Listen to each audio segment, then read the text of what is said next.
We are particularly lucky today to have with us Sister Veronica Jemanyur Rop, an Assumption Sister of Eldoret in Kenya. As a recipient of the Adrian Dominican Scholarship, Sister Veronica came to Barry University from Kenya in 2001 and graduated in 2005 with a double major in education and theology. She then continued her studies with a master's in counseling from Barry. She is one of the inaugural Catholic Theological Ethics in the World Church Scholarship winners, a program to support African women to pursue PhDs in moral theology at the Catholic University of East Africa. In 2016, she successfully defended her doctoral dissertation entitled Human Dignity, a study on the participation of women in integral human development among the Kalenjin in the Catholic Diocese of Eldoret, Kenya. She is only the second African woman to earn a PhD in moral theology from Kuea. Sister Veronica has been a superior general of her congregation, the Assumption Sisters of Eldoret, and as major superior, she emphasized higher education of the sisters and enhancing their vocational discernment process. She has served as an executive member of the Association of Sisters in Kenya, the central organizing structure for religious women in that country. And it is through her her involvement in AOSK that she's also partnered with Catholic Relief Services, focusing not only on women, but on early childhood education in Kenya. So I ask you to join me in welcoming Sister Veronica.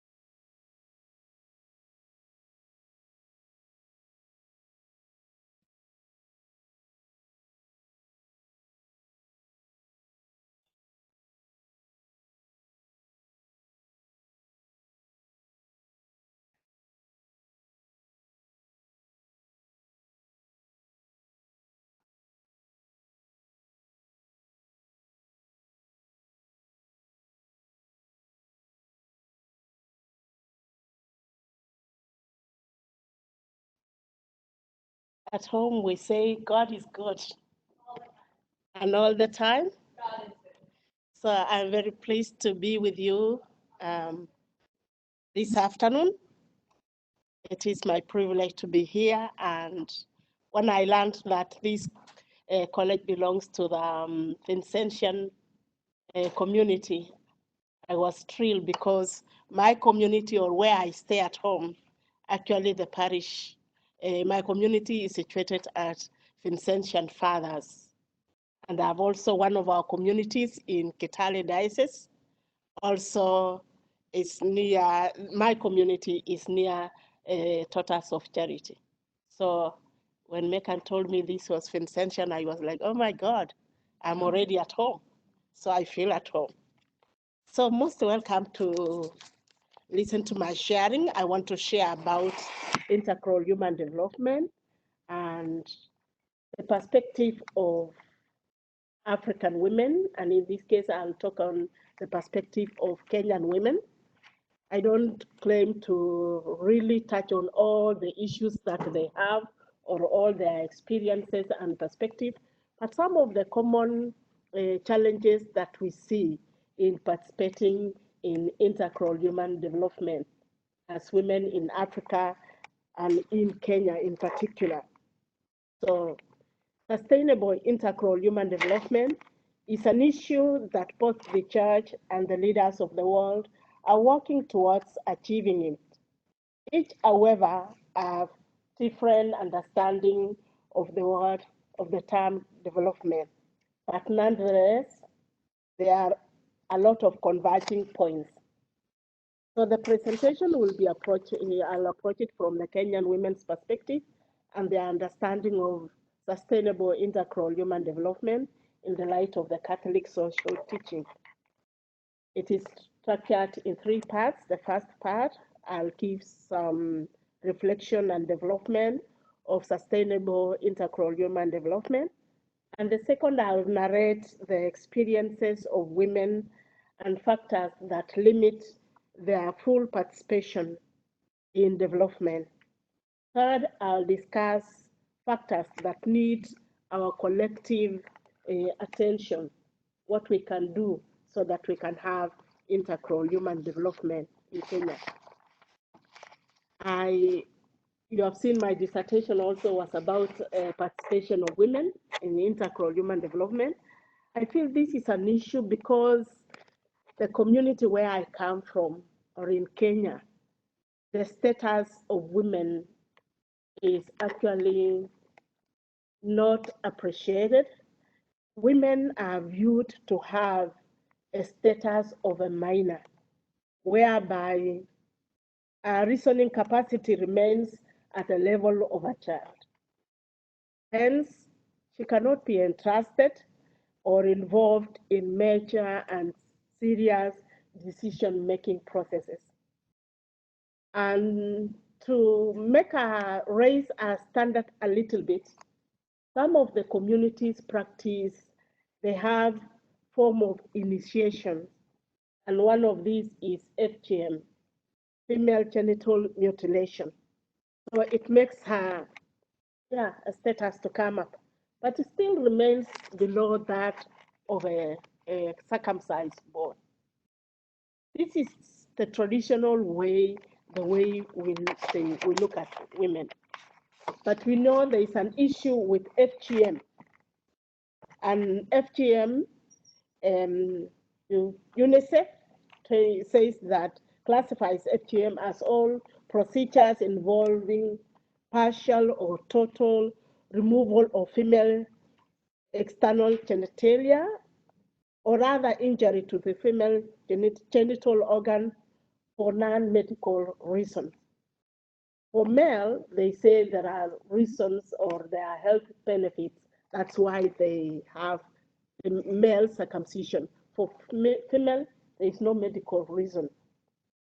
So 1 in 5 girls or women have undergone FGM.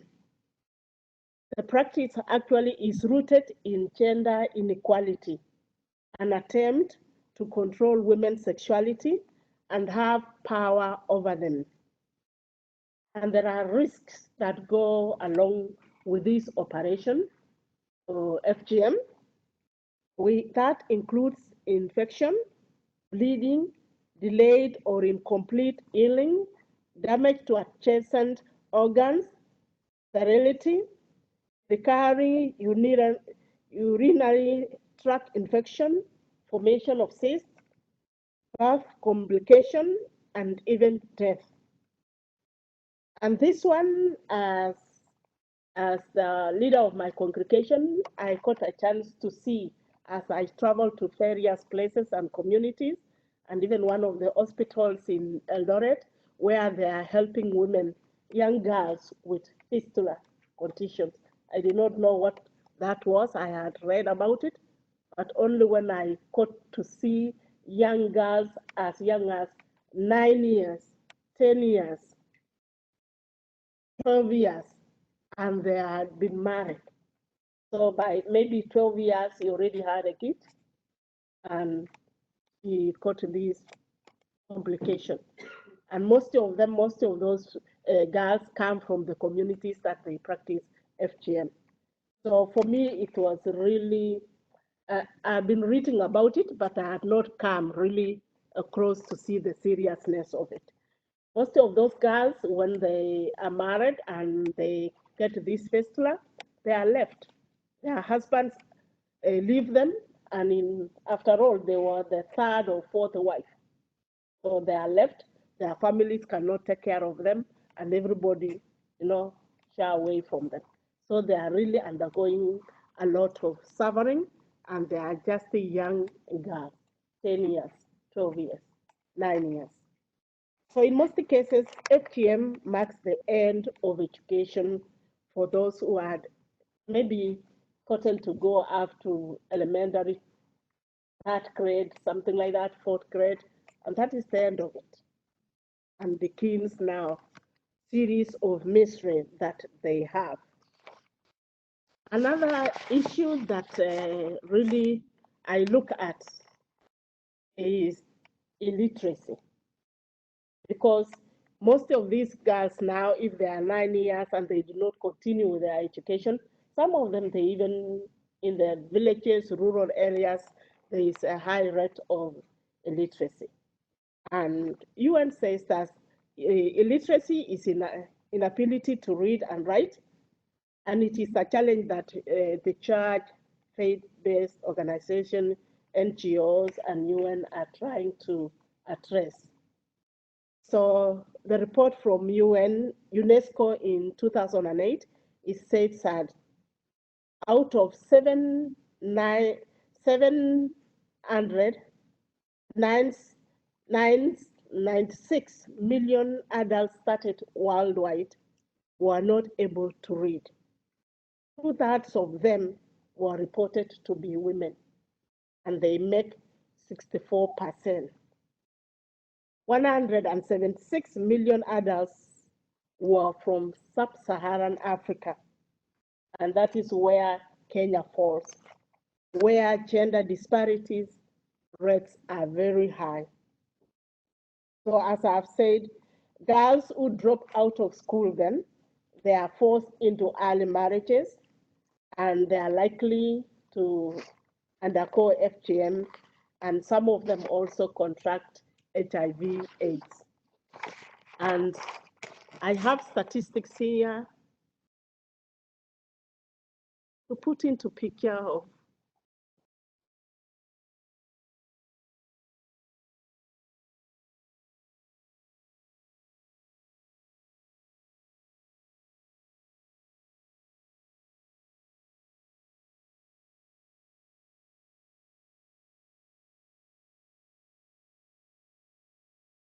I talked about.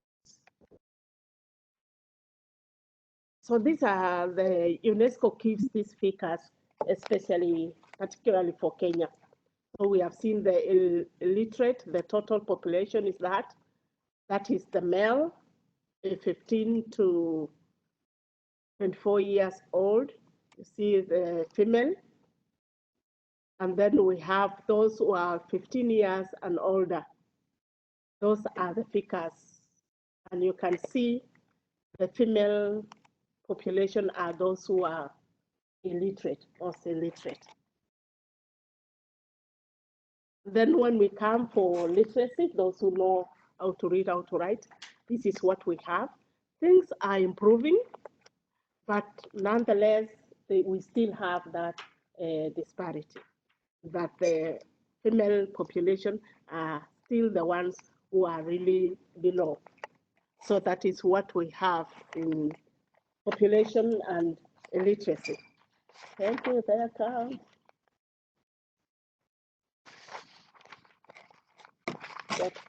So during my time as Superior General of the Assumption Sisters of Eldoret, as I told you, I was very privileged to visit various parts of our country, and I got to have a first-hand experience of what women have and wish to offer. So I was exposed to various backgrounds and cultures at the grassroots or rural setups of parts of Kenya. And I learned that greater literacy for girls and women and promoting their dignity will help them to challenge patriarchal and cultural beliefs that we have. So, and I was privileged to head a congregation for sisters from different parts of the country and also from different ethnic backgrounds, or we call tribes. And I organized a Parents' Day for the sisters in 2014. So these are some of the families who came for the Parents' Day. And there we were able really to talk and share what goes on. And we brought in different communities, and they were able to share their experiences. Some of those parents they don't practice FGM. Some of them come from, they have their own issues, their own problems. But when they share, you will see that they are all common. Even though they don't, some of them don't practice FGM, women still are still oppressed. And there are challenges that they face. Some of these women also, the sisters I have here, in 2017, these are novices or those who are practicing to being taught to be sisters. I have there that one of them. This year, I had about almost 100 of them. So they bring in rich cultures, rich, they share in what they bring from their tribes, from their communities, the challenges that they go through and how they overcome them. So it really informed me and made me realize what is happening out there.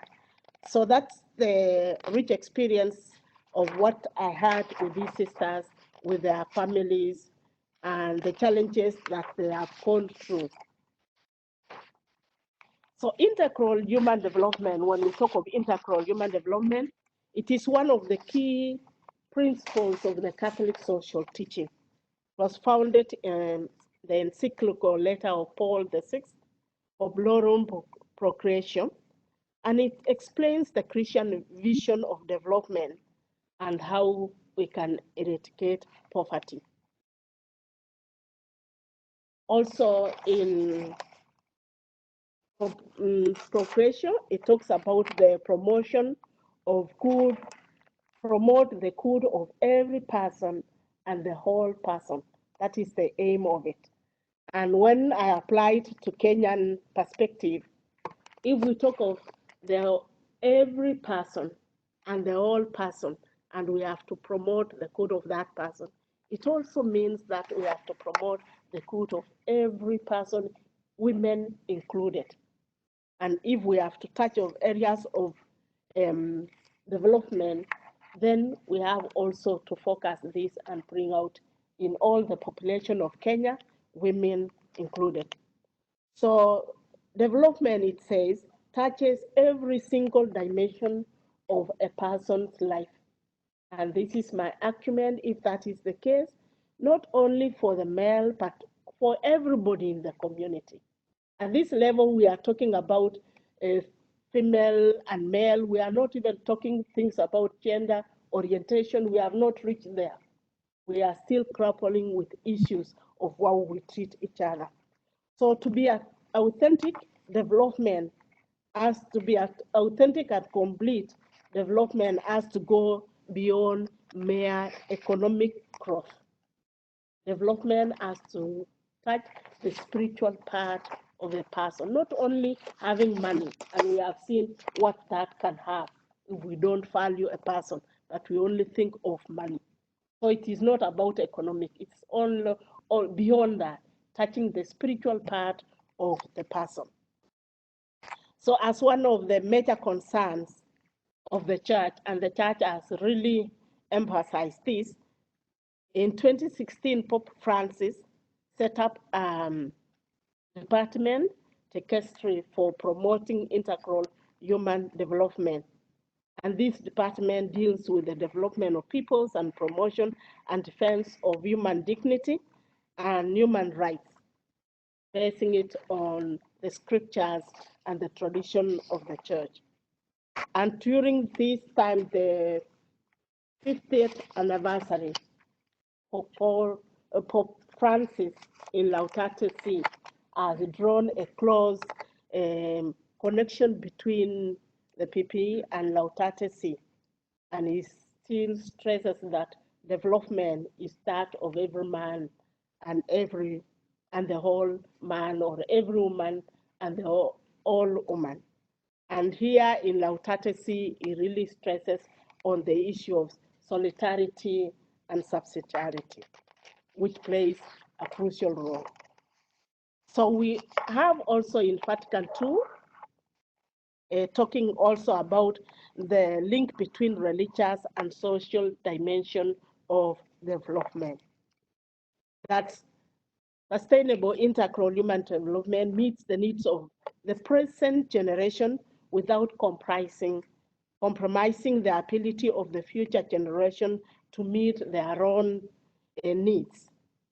So Pope Francis calls for a swift and unified global action to protect our common home and address issues of development. So when we talk about sustainable development, it's actually an issue, a concept that emerged from the context of growing awareness of imminent ecological crisis around the end of the 20th century. And it is patterned after Brundtland report of 1987 concerning environment and development, and among the scenes of integration of physical and psychological needs in the life of a person. And also it models that of Maslow model of hierarchy of needs. So that's one way when the corporate world talk about sustainable development, that is what they are looking for and how they approach it. And UN had a meeting in Rio, the Rio Declaration in 1992.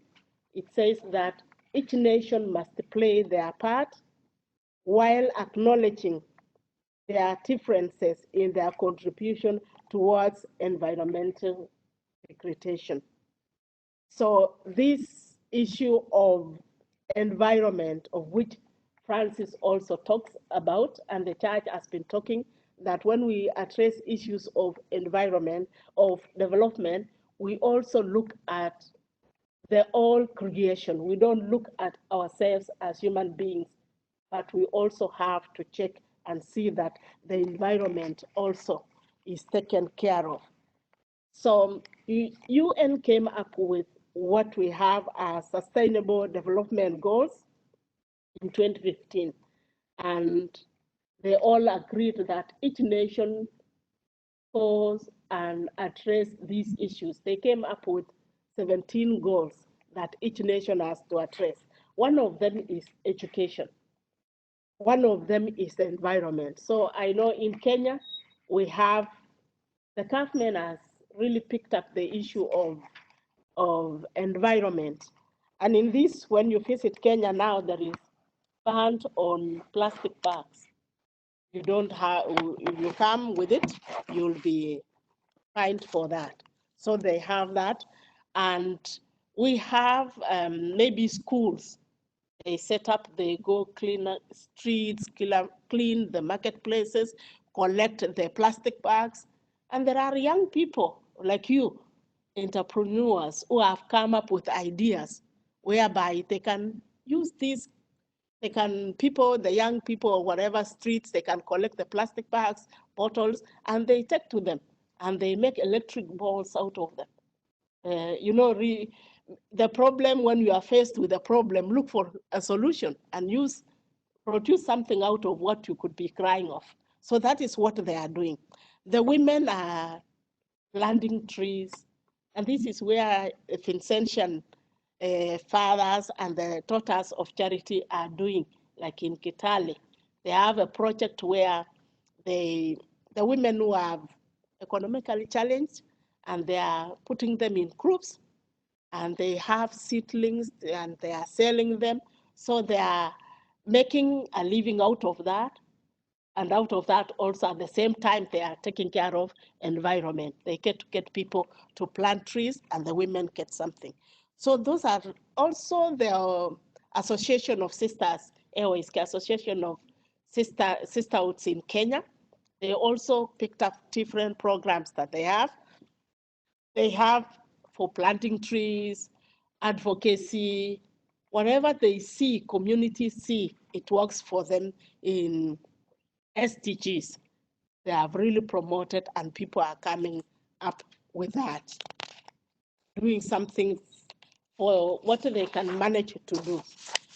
So I know here you are progressed, but there are still other issues. But in Kenya, People are trying whatever they can do at the lower level, at the village level, at their schools and all that.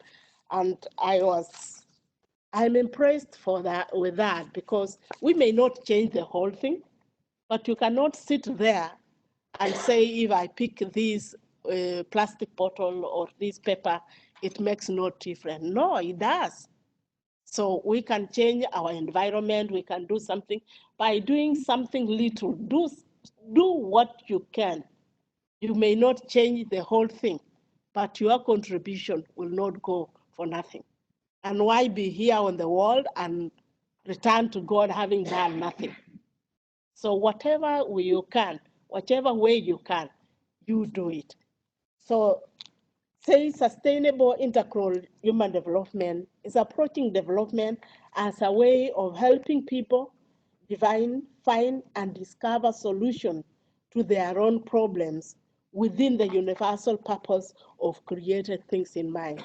This is the church, that we help people find and discover the solutions for themselves.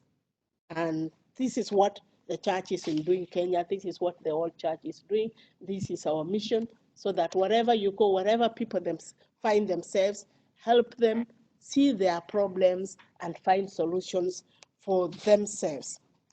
So as I was saying, one of the problems then that I see in Kenya is the status of women that is below expected. And status there gives, here, a social position, honor, or privilege accorded by other members of society. It recalls the codified ranking of traditional status and ascribing social distinction to members. So women in Africa or in Kenya, it's not that they are really not valued, but their status is like, it's paradoxical. At one hand, the women really have exalted roles as wives, mothers, and nurturers of families. At the other hand, their status are lower and unequal to men. So they have limited participatory roles in regards to major decision-making processes, as I had earlier said.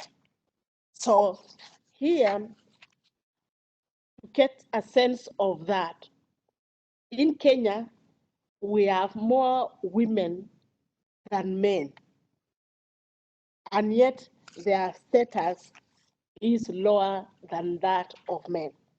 So we have,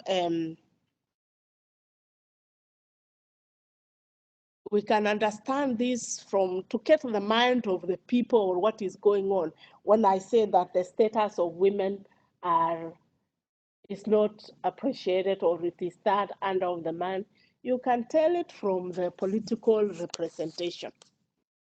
And there we had elections for 2017 by the report by the Charter Center. And I think John Kerry from here, US, was the one observing this election.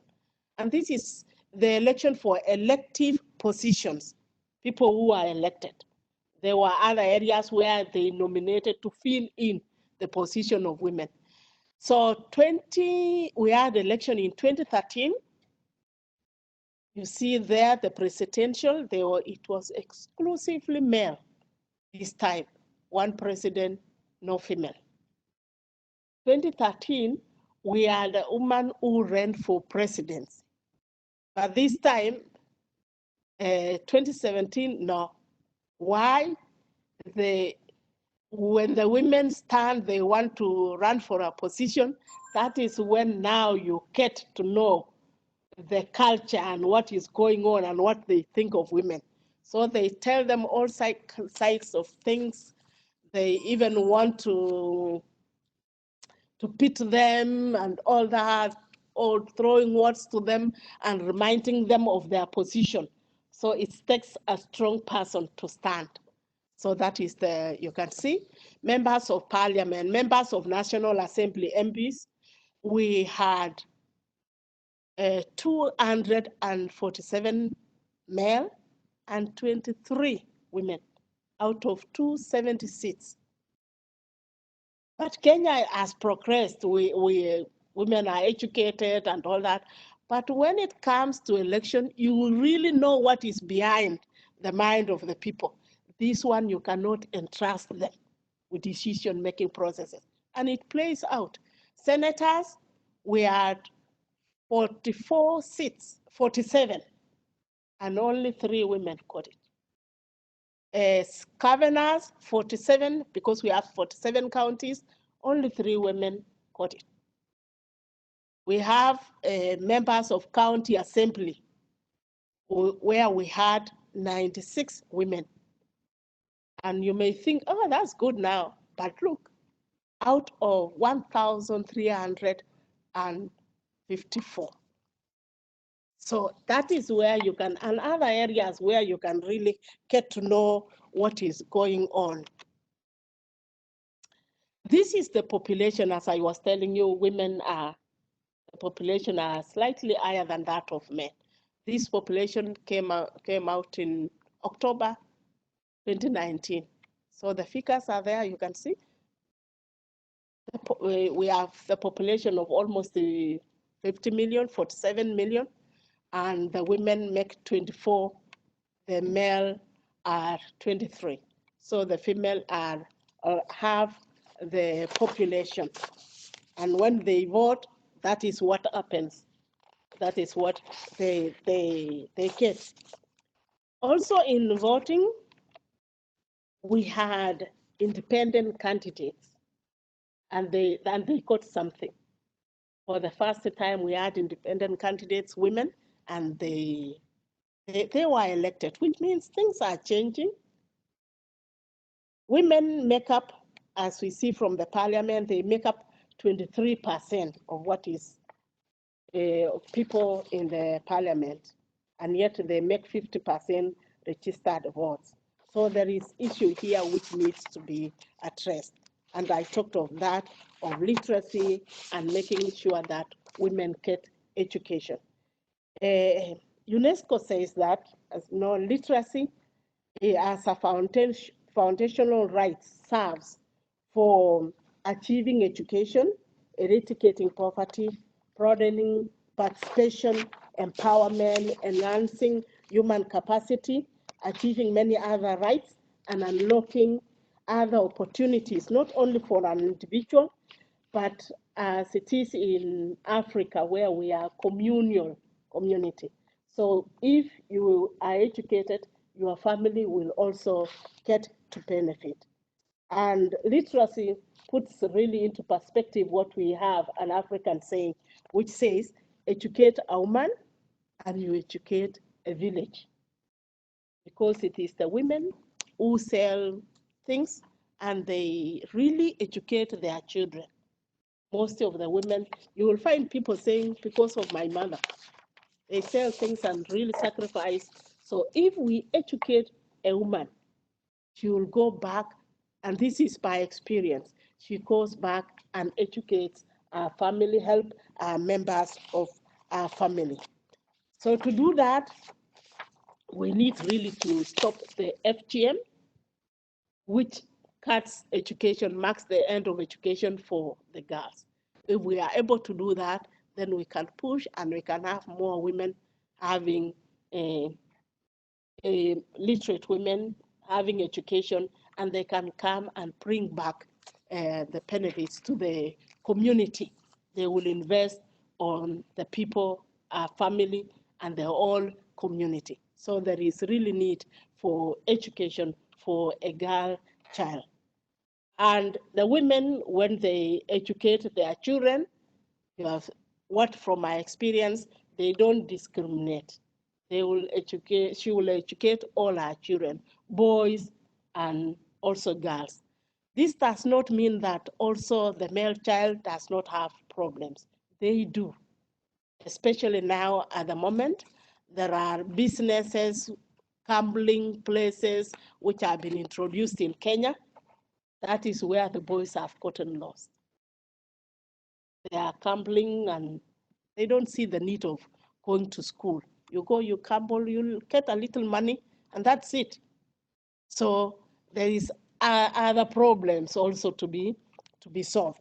And when we talk of integral human development, sustainable integral human development, these are the things I think we should bring in mind and check what is happening. We can solve the Cal problem, at the same time there is other issues also. So if we are to address this, we have to be fair and see what to do. So when we talk of FGM, this is the pictures I was able to get this. This is Samburu part of Kenya, which still practice FGM. And you can see what is happening there. These girls are very happy. 2005, they are very happy. Some of them are smiling because at least now your status, you are a woman and your status has gone high. So you know the social thing of it. So everybody wants to, you don't really force them, but it is that if you undergo, you are acknowledging the community. So that is what happened. You can see the girl, there's one girl down there. She looks scared. And that girl, she's already married. When you go to FGM, people already are paid dowry or something like that, and somebody books her, and those are the cases now we see in hospitals. And that's the end of her education, and the property continues, and the cycle continues. All the same, despite all these setbacks, Kenyan women have proven resilient and have made tremendous and undeniable positive contribution to Kenyan's development. Women are key to decision-making processes touching the development.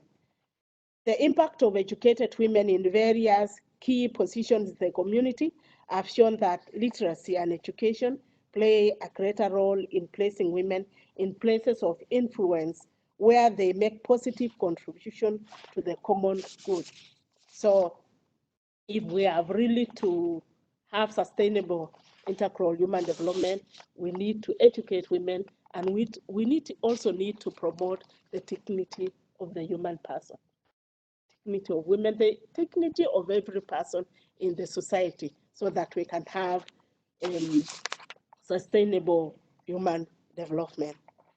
Dignity is that worth of a person that you cannot be given, you cannot do anything so that you can deserve, but something that you have as a human person. Dignity, human dignity as the key principle and the content of the Catholic social teaching is foundational principle for social and moral analysis. It is vital for interpreting the dignity of a person outside the church. It provides the principles for reflection, criteria for judgment, guidelines for action, and tool for conscience formation. So if we bring the issue of dignity to the people that we have in our villages and in our slums, so that people can see this is not just anybody, but this person has a dignity. Women has dignity, children has dignity, everybody has a dignity. And if we do that, raise the dignity of the people, then we can talk of sustainable integral human development. We don't push anybody to the peripherals, but we listen to what people have to bring, listen to the ideas, listen to what they have, and make use so that we can develop. The last attention I want us to look at is the climate change. For sustainable integral human development, we really have to focus on this. And this now in Kenya, we have serious problems with, this is Lodwar, Kenya, in Turkana, northern part of Kenya, and it is a desert. But there are seasonal, maybe rains and all that, and seasonal rivers out past their banks. This is what is happening now. And this is the effect of climate change. That was a pastoral center, diocesan pastoral center It served as a center for helping maybe the people from the government, tourists, anybody who comes there to that part of Kenya, which is not developed. This is where you find people still wearing skins. So this center was really helping people. It was an income for the diocese and also a place where the UN or anybody coming to the place, Lodwar, they take their people. This is what has happened to it. This happened in October and still there. They are still dealing with these issues. It collapsed. So that place is very hot. It's a desert. They have no food. I didn't bring another slide, which they had a place where they had stored food from organization food. They bring World Food Organization and all the people who help, and they had food in the room, in corn, what, and it is all washed away. And between those places, the roads are impassable. You cannot reach them. So I don't know what's going on. Must be very hard. The church now, that diocese, they have to deal, what next can they do? And they were doing that, they get the money and they help the community. So climate change is real. It is real. And we have to do something about it. Hope says Africans or the developing nations have done maybe little to contribute compared to what nations like here, US, have done. And yet, we are feeling it and we are suffering. And what can we do? We can collect plastic bags, but will that, it's something, but it is really the nations who are developed and really contributing major that we have to do something. So Pope says there is here a new dialogue, bring in a new dialogue. Let us involve everybody so that we can see what we can do. And as a group, for me, even one person, you do something.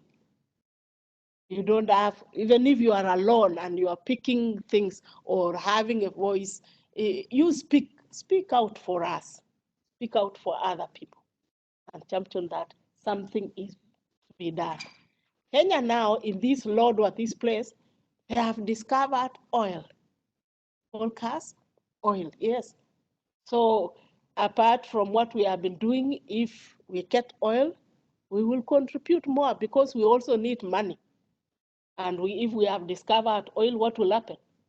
The government will go for it, and everybody now trying to discover something so that, and the environment and the climate change is not merciful, it's also crying, so everybody will be in. Whether you are rich or poor, we will feel it. So it is something that we really have to eat what the Pope is telling us about the climate change and how each and every one of us can contribute. So I follow Mother Teresa. I said, even if you save one person in the street and pick one person, people see there are many thousands of people. So what are you doing with one?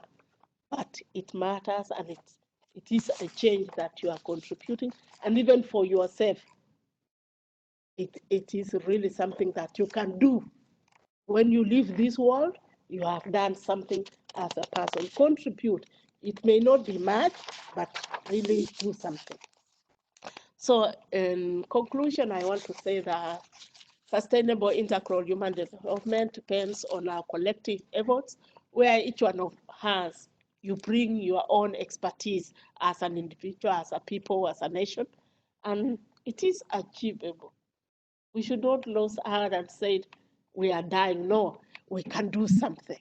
So sustainable integral human development should promote the dignity of the person and the whole person and uphold the integrity of creation. And we have a moral obligation, not only to cap climate change or solve environmental crisis, but to exercise our prophetic call of making the reign of God a reality in our world, our time, and that of the coming generation. Let us speak up. Let us say something. Let us make a noise until those people who are doing this, they can listen. So God's plan is bigger than what we can think, what we can imagine, and we and the entire creation is the plan of God. So let us join in to something. So thank you